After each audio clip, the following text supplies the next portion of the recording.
Hello, friend. This is Legal Design Thinking in Real Life, a live series provided by Lawyers Design School. I'm your host, Hannele Korhonen, and I'm the founder of Lawyers Design School. I'm here today with Christine Kiki Inkinen to talk about legal design from the perspective of an in-house lawyer.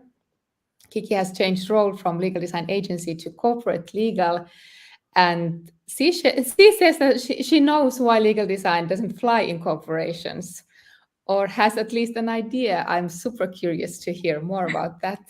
Hello, Kiki, and welcome.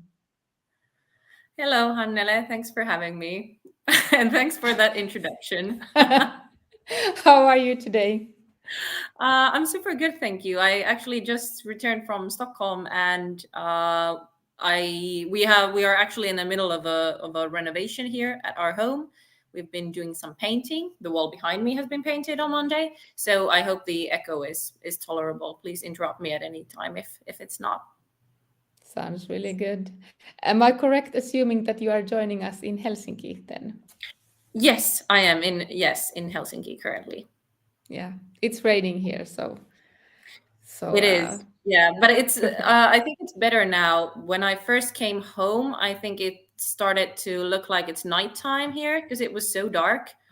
So it's a lot better. I was a bit worried what might happen if we get like a very very big thunder, to Yeah. this live broadcast. I was thinking the same too. So hopefully we managed to get through. Um, I see that there are comments coming through. So if you're watching this live, you can join the discussion with your questions and comments. Please feel welcome to join us. But hey, let's start with you and your story. Could you share something about yourself and your background? Who is Kiki?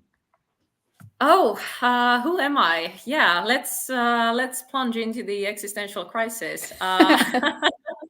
Yeah, so my name is Christine Inkinen, but I mostly go by Kiki. I am a lawyer, and I'm, as you said, currently working at Neste, where I support renewables and mostly work with this thing called liquefied waste plastic. So it has absolutely nothing to do with legal design anymore. But prior to that, I was a legal designer and a partner at Dot Legal Design, which is a pioneering legal design consultancy, I would venture to say. And of course, very much thriving still today, just without me. My legal design journey, um, if you can call it that, started in 2017 when I volunteered at the Legal Design Summit. It was not the first legal design summit, if I remember correctly, but I think it was the first big one. It was then mostly organized by Dottir and Hellon at the time, and my volunteering was really only thanks to a friend of mine who was one of the organizers. She told me to get involved, saying that it's something I might be interested in as a thought, as a principle. And before the summit, I'm ashamed to say I absolutely did not do my homework. I think at the time of the summit, I probably still had a very very vague idea of what legal design was. Um, but as I volunteered, I was there for the panel discussions and the speeches. Um, and I was immediately very taken with the idea. I remember being like, why is this not implemented, everywhere? Like, why do we not do this everywhere? But of course, one must remember I was a third year law student at the time. I still had a lot of ideals. So since then, I might have been stripped of some of those ideals, but legal design as a principle is not one of them. I'm happy to say. But then, years went by. Before my graduation, I joined Dot first as a legal designer, and then after my graduation, as a partner. But as to why I then finally embraced this corporate lifestyle, I think from very early on in my days at Dot, there was one problem which really annoyed me. when doing legal design projects, and that was implementation, or lack thereof. I know we've talked about this with you before, and I think a lot of legal designers can also relate to this problem, because I think often it might happen that regardless of the success of a project, the client might just never implement it. And I think in my experience, after the project, they wouldn't, or maybe even couldn't say why. Like, why was that? Why, if a client was so happy with the project, we had a talk, they said we've accomplished everything they wanted to accomplish, yada yada yada, then why won't they use it? And I suppose I just felt like there was something I didn't really understand, like there was something, a piece maybe of the puzzle that I was missing, something I wasn't really getting, and I found it hard to find those projects fulfilling if they were then in the end just left on the top shelf. So I think I just felt like it had something to do with the fact that after my graduation, I had only ever worked as a legal designer. I had no real lawyer background, if you will. I was not privy to this secret intel of real lawyers, if you know what I mean. And I suppose that's what I'm after here at Neste now. You're after the secret intel of lawyers. Yeah. Oh, that's really fascinating, and also the fact that you actually started out as a legal designer and then moved into the realm of the in-house counsel life. Usually, it goes the other way around, but it shows that the world is definitely changing. And yes, we have been talking about this before, that the implementation is the real challenge, and some nut we have to crack somehow, and it requires all of us to somehow collaborate to really get to the results, because impact is what we want with our projects. Exactly. Yeah. Otherwise, it's just a project, and of course you get money for it nonetheless, which is quite relevant as an entrepreneur. But it's also, I think it's a matter of attracting new customers, because it's really hard if nobody's speaking about your work. So you need that even as an entrepreneur. Exactly. Well, now that you are in the corporate life, I think that you made a pretty bold statement about knowing why legal design doesn't fly in corporations. Have you now found the secret answer to that? Well, I can certainly say I have found multiple issues, and my point of view has somewhat shifted from what it was when I was only a legal designer. I think I have noticed at Neste that sometimes I kind of feel almost trapped by these two roles, because now I feel like everything used to be quite simple for me as a legal designer, because as you said, I didn't have the legal background. I think in a way that was a blessing, because it allowed me to think outside the box, because obviously I didn't know what the box was. I was never introduced to the box. So in that sense, I think outside the box, but then at the same time, I have now started to understand at Neste that really understanding what happens inside the box is pretty crucial if you want to sell good ideas to people who have to work inside that box. So I think that's what has changed for me. And yeah, well, as you know, I wasn't hired to do legal design at Neste.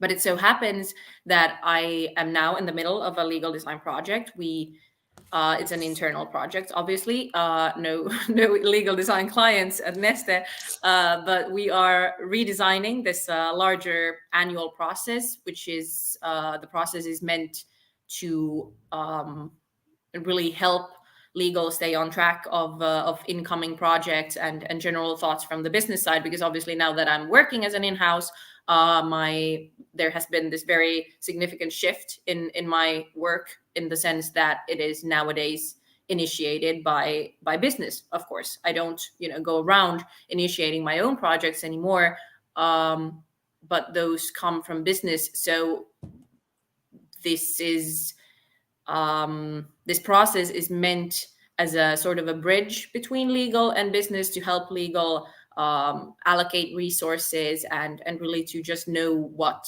or keep track of what business want from legal, to be able to support them in a way that they too find helpful.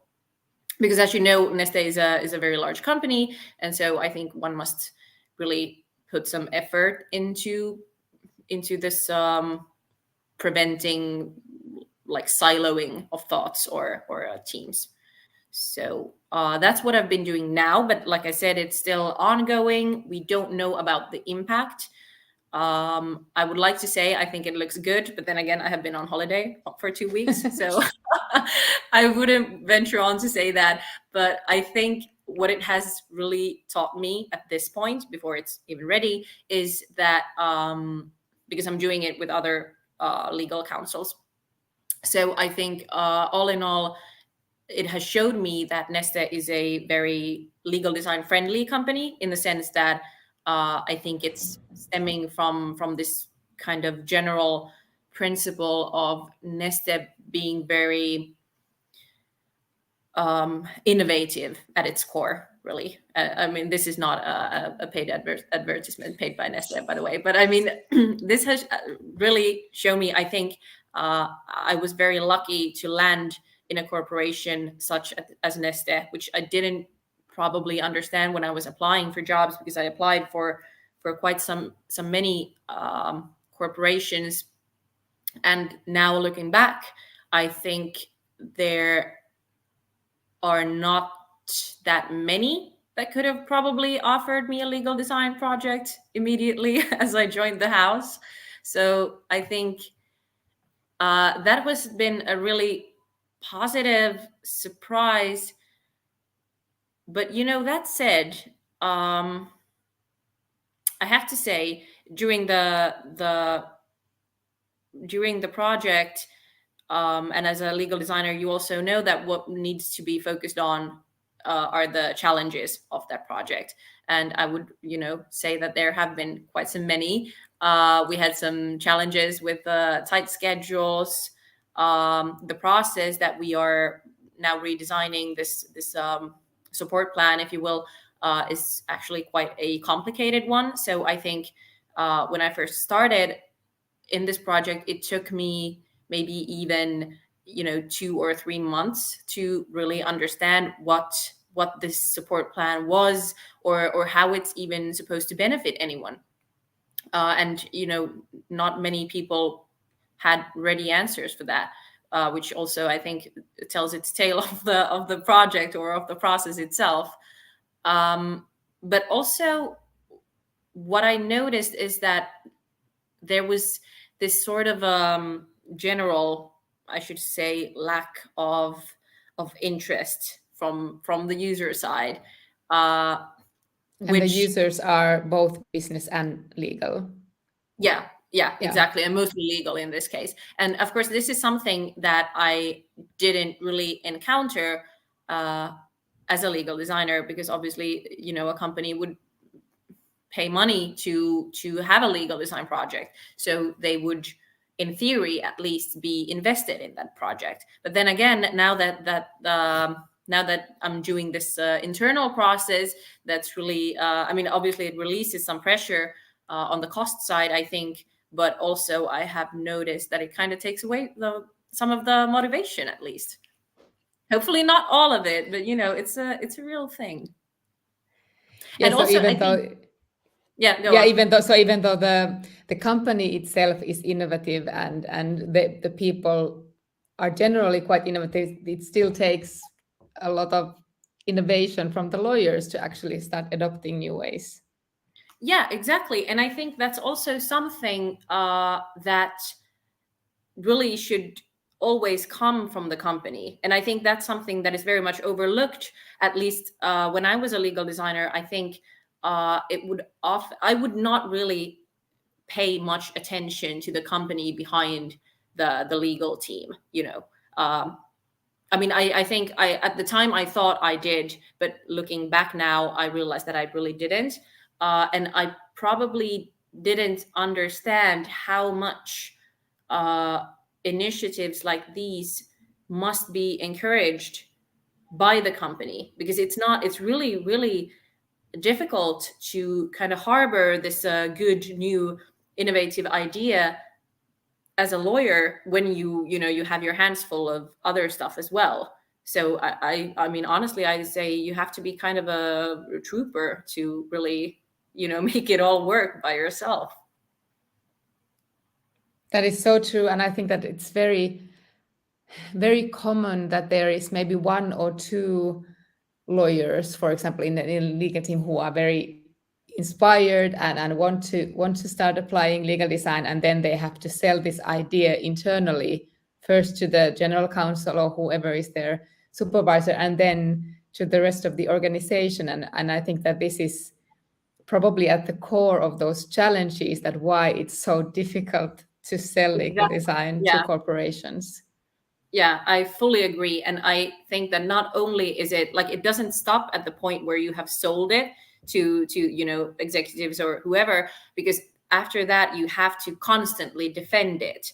And I mean, it's very time consuming and energy consuming. And as a lawyer, you don't really I don't think you are very well prepared for that either, because I mean, if you had like a commercial training or commercial education, I think you are more prepared to defend your ideas and to sell ideas. But as a lawyer, you are not. And I don't think that's even something that legal education should probably focus on, because I mean, lawyers have to focus on so many things.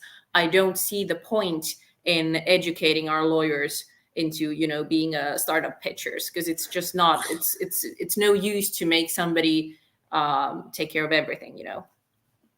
But then again, I think that's really what's been so interesting to me in my kind of journey to legal design outside being a legal designer. So this kind of new role I have, this sort of a double agent, as I like to call myself secretly. So I think what's really interesting to me in it is this this kind of risk averting or a risk conscious role of a lawyer, which I think before I did not really understand so well, or maybe I just couldn't fully appreciate it. But anyway, I think in my experience, legal innovation sometimes kind of overlooks this cautious side to legal work, because I don't think it's I think legal innovation doesn't benefit from this cautious side. Obviously, it's counterproductive for them. So I think it kind of leads easily, not always, into the situation where we want to overlook it, or we want to brush it under the rug, because it's something that we see is preventing the company from buying our services as a legal designer. But I think, and I mean, I can hand over heart completely say that I used to do this myself, because I didn't have ready answers for the kind of risk challenges or risk cautious challenges that I think especially in-house lawyers have to deal with. I think a lot of in-house lawyers might feel like this jumping into the legal innovation wagon and taking risks is something that is like a luxury that they don't really can't afford, or maybe they might even feel that they are not allowed to make big mistakes, or at least not in this sense. And I think that's something that we should take into account, instead of trying to kind of undermine it. And I think that there is some kind of a misunderstanding related to this, like you need to be allowed to make mistakes, because obviously, of course, when you are working with the I don't know, with the legal project, legal substance, when you are not really developing the function or anything, of course it's important that you don't make mistakes, and you try to give the legal advice that is actually correct and valid. But then it's difficult for many lawyers to really understand these different roles, where you can actually then put on the designer hat and allow yourself some more freedom to create and innovate, and also make mistakes and fail fast, and all these kind of designerly ways of working. But that doesn't mean that you as a lawyer, when you start working on some case or creating some memo or contract, that you can just do whatever you want with that. Yeah, exactly. And I think when I've been thinking about lately, what's preventing corporate lawyers from going crazy over legal design, because I think in principle, corporations or especially corporations, legal design could be a considerable asset, because I think in best cases it's it's cost efficient, as well as kind of business oriented at heart, because it's just built into legal design. So to me, legal design really presents us with this possibility of letting in-house lawyers focus on complex issues instead of choosing from different boilerplates for an NDA or whatever. But then I think there's like something is evidently missing. I think this also comes down to the problem of not implementing projects properly, like we spoke a while ago. Because I mean, honestly, in my opinion, and I say this as an in-house counsel, we should, in my opinion, we should have companies racing towards legal design. We should have like in-house lawyers coming at legal designers from left and right, throwing money at them, because it's really what they need. But we don't. Like, nobody does that. There might be some companies that have some sort of internal projects going on, or even that hire consultancies, but it's not like it's not even a trend, really, I think, in my opinion, at least. And I think I have come up with two main reasons for that. And I think the first one is what we kind of talked about just now, this that sometimes we might be, and I mean we as legal designers, we might be tempted into dividing lawyers into these kind of two camps. We want to think of lawyers who are kind of these modern reformists, making a change. And then on the other hand, we have these lawyers who we deem old-fashioned or completely opposed to any and all change. And then we kind of want to focus on the modern lawyers, and then we just kind of laugh at the old-fashioned lawyers, saying that time will pass you by sooner than you think, and AI will be taking your job, and legal design will be making it pretty. So I think, for me personally, I don't want to do that anymore. At least I think I have never done this intentionally, but now that I've been contemplating my own behavior as a legal designer, I think I might have sometimes done this by accident, just because, like we spoke, it's so easy to overlook this cautious side of legal professionals or legal work. And I think this is first of all, I don't want to do this because I don't think we can really bully people or beat people into thinking that legal design is a good idea, obviously, but then. Also, and I think, I also want to, and sorry to interrupt, I also want to say that these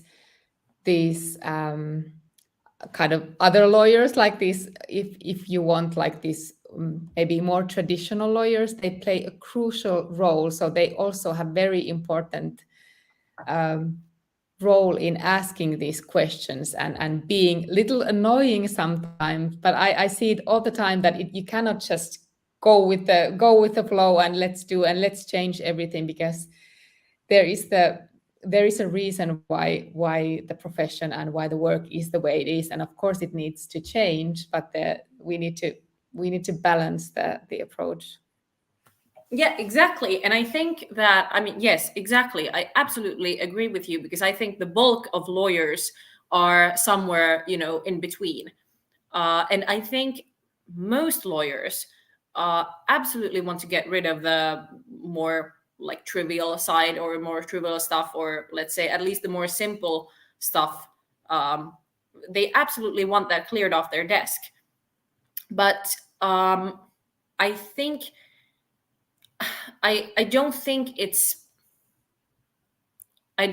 always possible to understand all the risks that there are to a legal design project, or to the whatever it is that we are redesigning in a project, when you come to the table as an outside consultant. I didn't see that before, but now I think, and I mean, again, I think this also has a lot to do with like my personal arrogance, or or lack of understanding legal work, which is exactly what I wanted to understand at Neste.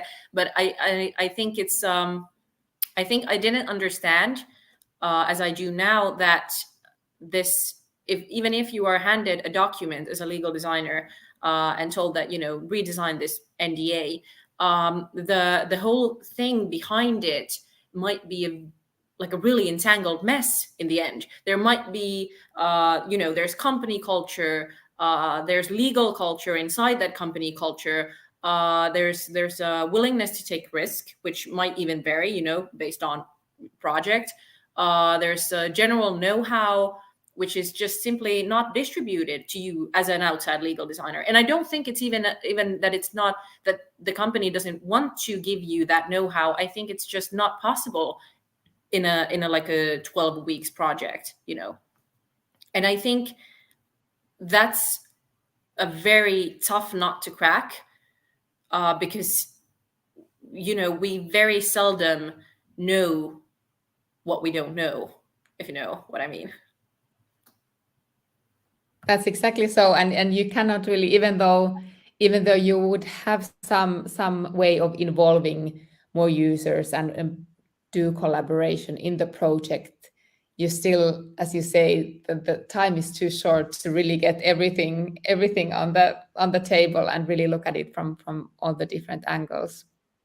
Exactly. And oh my days, do I love the fact that you said time, because that is my second point. I absolutely think that another thing to this that's kind of stopping companies from adopting legal design is time and resources. Because I think, and obviously this is kind of obvious, but I honestly, when I was doing legal design work as a consultant, I could not wrap my head around the fact that we have companies throwing like 50K for a legal design project, and then they just completely abandon it. Sometimes even mid project, you might have a very good kickoff, everybody's super invested, super interested, and then 2 weeks after that you start to get the kind of the users, or the key people from the company side sending you emails like, I'm super busy, am I really needed in this coming meeting, maybe if I come to the next one. And that just happens. It's like a domino effect. And when I was a consultant, I couldn't understand it, but now I understand as an in-house that when you're a corporate lawyer, you often have to wear so many hats during one day, and as you're, like I said, as the work is really initiated by business, it can be impossible to know what your calendar looks like next month, or sometimes even next week. and then suddenly you have to prioritize. And let's face it, the legal design project will always end up with the short straw, because it's just the other is the company business, and the other one is just something that will make the legal support functions life easier. And I think I don't think that's I don't want to undermine legal design. I think it's super important still, but I definitely think this is something we as legal designers should really understand, and that's something we need to work around, because that's going to be there always if we don't come up with a way to, or a solution to that. I don't have a solution to it yet. But at least it shows that you need commitment from the executive level, that there is commitment and also budget to allow resources also from the internal people, and not just from the external people who are trying to do the project. So there has to be time, there has to be money to spend on the work. Exactly. Because then it will get easier, then you will get those cost savings, and then you can enjoy the benefits, but it doesn't happen on its own. Yeah, exactly. And I think now, if I could do this differently, I would definitely, as a legal designer, I think I would want to be involved in the company allocating those resources for the legal design project, because I think as an outside consultant, I had no idea what's happening behind those closed doors, before the process or the project is even initiated. Because I think, at least for me, we usually, before the project, we mostly only talked about our own resources, like who are the legal designers that are going to be part of this project. And then obviously we would get some names from the company that, from our side, we'll have this and this and that. But then, and I'm sure in their calendars, it was, there was some time allocated for the project, but I don't think it's really possible for the client to understand beforehand, if they have no experience with legal design projects, for the client to understand how much time and resources it's going to take from them. So then they might, estimate that it's going to be like a 5% workload, when in reality, if it's a big project, if it's a complex issue, like let's say it's like an organizational, matrix thing, or an internal process, and not just a bunch of documents, the allocation might be closer to 30 or 40 during the project. And I think that's something I would definitely, do differently now.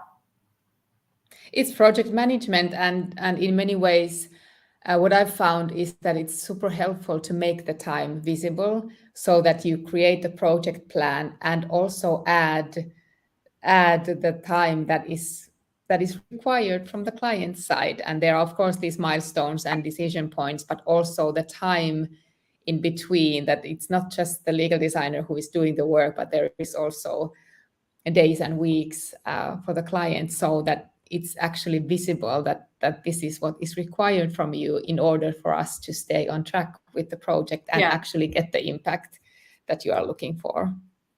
Yeah, exactly. And I think also, I don't know how you work, but I know that in my own work, as I failed to understand this company culture, or whatever the meaning of, or the really the gravity of that behind the actual project, I think now I would also schedule some extra time to just really brainstorm with the client, because I think that's something that I at least often kind of lacked. I focused on the specific project, on the scope of the project, but then I think I should have spent more time doing the background work, and that has to be done with somebody who knows the background. For sure. And it's so much about change management, basic change management things, and also I use like facilitation techniques, so that you need to get those people involved and And I think that's a very, very good way to put it, like brainstorm with the client. So like speak it out that this is the challenge that we are now seeing. What should we do about this? And also offer some tools for the client, because then many times, especially lawyers, they feel like they are between the rock and the hard place. Like, where do we go now, and what do we do now? Now there are no interested people anymore, and how should we solve this? So really be in that together. Yeah, exactly. And I think one way to potentially solve this problem would be then to kind of set up legal design projects in the same way we do large technology overhauls in companies. So instead of a fixed term of let's say 12 weeks, we try doing a 12-month project, which is then obviously it's going to cost a lot more. And I think even as a consultant, you have to kind of reevaluate the scope of the work and how you will be doing that work. And it's not, obviously it can't be as intense as 12 weeks, it can't be as expensive as it would be as a 12-week project. But I think if we had like a 12-month project, and then we had like an internal steering manager or steering committee, and then a legal design consultancy to support the change inside the company. And I know there are some companies in Finland who are doing this. I think that would make a very big difference, because I think while it's important to draw inspiration from tech innovations and service design, I think we must treat law or legal services as a sort of a favorite child, as we say in Finnish, in the projects. Like, we can't overlook those small peculiarities that legal brings to the table. We have to really appreciate them. And I think that's why we need a longer project. Not always, but especially if it's like a larger organizational change, I definitely think so. Couldn't agree more. Have you come up with any other solutions that than giving it more time and resources? How to overcome these challenges for legal design to really enter corporate legal? I think another thing I noticed when I started at Neste is that I think we also, and this is like gentle work that is going to take a while, I think we need to help these lawyers understand that legal design is not something that can be done on a whim or with a flick of a wrist. So because when I first joined Neste, obviously everybody knew I only had legal design background, and like I said, everybody were absolutely wonderful about it and super interested. But it would happen that a colleague of mine would like show me a template. We'd be working on something. They'd show me a template and say things like, yeah, well, this template is horrible. Please feel free to redesign it. And I'd be like, yeah, okay. If I abandon all my actual work and focus on it, it's gonna take me like a month. Sure. Yeah, just put some legal design on it. Yeah, exactly. Yeah, so I think as a consultant, I think I was sort of in my legal design bubble. And I remember this is also something we have been talking about with you, that while it's wonderful to be in a legal design bubble, and even in some ways I think it's very crucial, because it's I think it has a mentally stabling effect to understand that there are other people who share your thoughts and your views on the world. But also I think it kind of prevented me from seeing that it's not necessarily a lack of interest or even a kind of hostile take that some of the more, let's say, traditional lawyers have towards legal design. It's really just lack of understanding. And I think that's something that will take time. It will seep into the corporations eventually and into the work, because I think there are probably a lot of in-house lawyers who are doing legal design work all the time, because I think that's definitely a trend in large corporations, but it's just not called legal design. And I think there are a lot of lawyers who would benefit from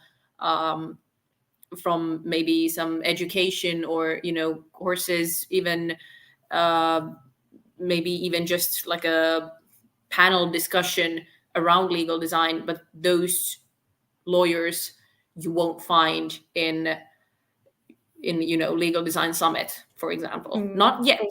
Maybe in a few years time, I think they will. Yeah, because they don't yet make the connection, and this is actually Yeah. the methodology that can help me with what I'm doing. Yeah, exactly. Yeah. So I think that's just something like I think there are plenty of newcomers who are interested in legal design because they are interested in making their own lives easier. They just don't yet know it's legal design. Exactly. Hey, before we wrap up, what would you say to someone who's watching, an in-house lawyer who's watching and who would like to get started using legal design in their in-house position to get started? Well, I mean, yeah, number one, I think what we just talked about is like, don't get stuck on calling it legal design. I think as a legal designer, probably it's very natural that one's work identity revolves around the word legal design. But like I said, I very quickly noticed at Neste that there's a lot going on that maybe I would call legal design, but nobody thought of it as legal design. So I think for someone who's not, totally crushing on the idea as such, it might be a bit alienating to, parade around and tell everybody that, hey, did you know what you're doing is actually legal design?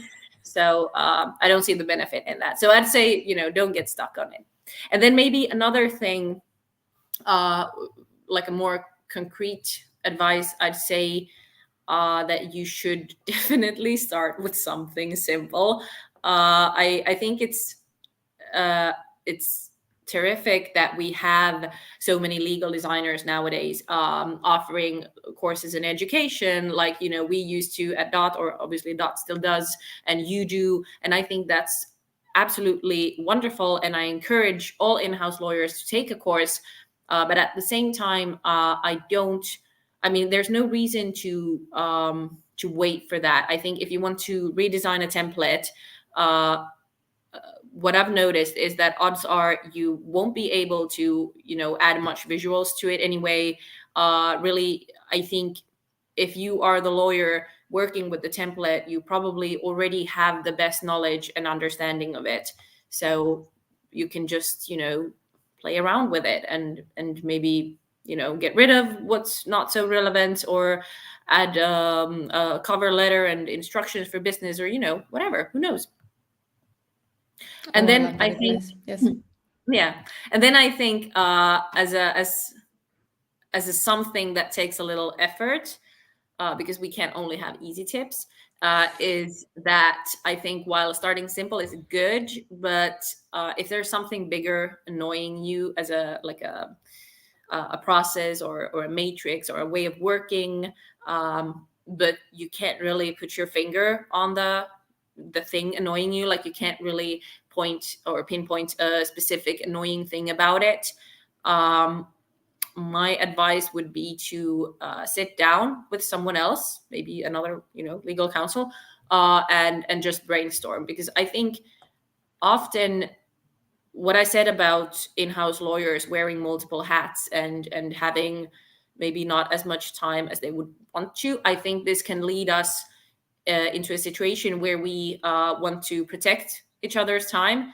And I think that's good in a way. But also, I think that taking up a little of that time now, might just double your money back later. So I think it's good to be respectful, but good ideas seldom happen without collaboration. At least that's how it is for me. So.